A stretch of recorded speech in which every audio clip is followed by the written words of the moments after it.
là avec nous. Salut Catherine. Salut tout le monde. Catherine est sexologue, mais quel beau métier, Catherine. Ah oui, c'est vrai, c'est un beau métier. Mais oui, c'est un beau métier déjà parce que tu le fais et parce qu'en plus, grâce à toi et à tout ce que tu sais et à tout ce que tes patients viennent te raconter dans tes consultations à l'hôpital, tu nous aides nous, et ça c'est génial, à répondre à plein de questions, parce que c'est vrai que quand on est ado ou jeune adulte ou même un peu plus vieux, on invite tout le monde, il n'y a pas de problème, on se pose plein de questions et souvent on n'ose pas trop en parler. Toi ce soir tu voulais justement nous faire un petit topo sur les fantasmes. Voilà, juste un petit truc sur d'où viennent les fantasmes.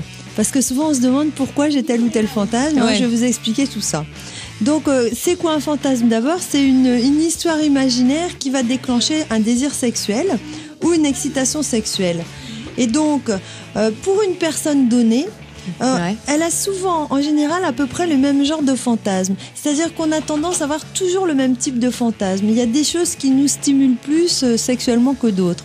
Les guitares, ça marche ?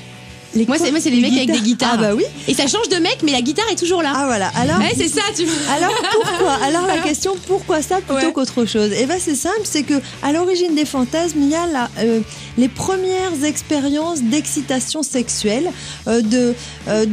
qui se sont passées, et ça laisse une très forte empreinte. Donc les premières émotions sexuelles laissent un souvenir inoubliable. Et je vais vous donner un exemple. Alors pour la guitare, tu pourras nous raconter. Par exemple, j'ai un patient.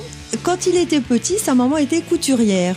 Et comme elle faisait de la couture, il y avait des femmes qui venaient dans sa maison, qui se déshabillaient, qui se mettaient en sous-vêtements, qui essayaient la nouvelle robe, qui se redéshabillaient.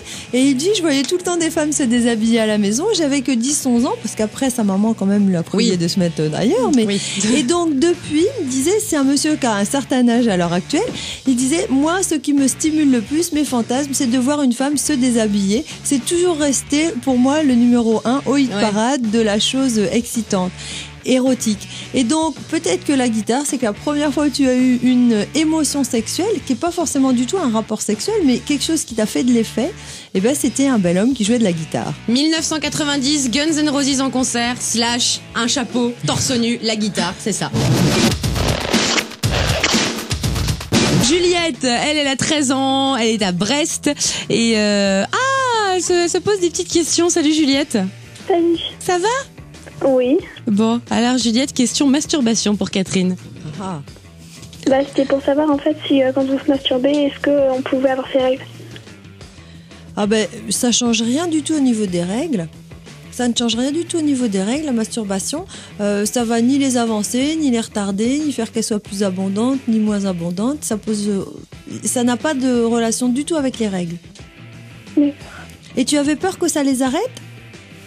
Non, que ça les commence. Tu veux dire pour les premières règles ? Oui. D'accord. Ça fait pas venir, mais en général, c'est un peu au même moment, non, Catherine ? Ça changera rien du tout. Elles viendront quand elles devront venir, masturbation pas. Il y a des filles qui se masturbent depuis l'âge de 4 ans, qui s'en rappellent très très bien, qui disent moi je l'ai toujours fait toute ma vie. Et c'est pas pour ça qu'elles vont avoir des règles plus tôt. Donc ça changera rien là-dessus. Parce que tu voudrais les faire venir ? Oui. On ne peut rien faire, il faut juste attendre que ton corps soit mûr. C'est comme une pomme dans l'arbre, quand elle est mûre, elle va tomber, mais si tu veux la faire tomber en tirant dessus, elle sera pas mûre quand même. Catherine, mais qu'est-ce qui se passe ? T'as fréquenté Nicolas le jardinier la semaine dernière ou quoi ? Non, pas du tout. C'est un truc. Et Juliette, juste pour te mettre à l'aise, là t'as trop envie que ça arrive, mais une fois que tu les auras, tu vas détester ça toute ta vie. Non. Et après, quand tu seras ménopausée, vieille et fripée, là tu voudras qu'elles reviennent. Mais voilà quoi. Franchement, profite Juliette.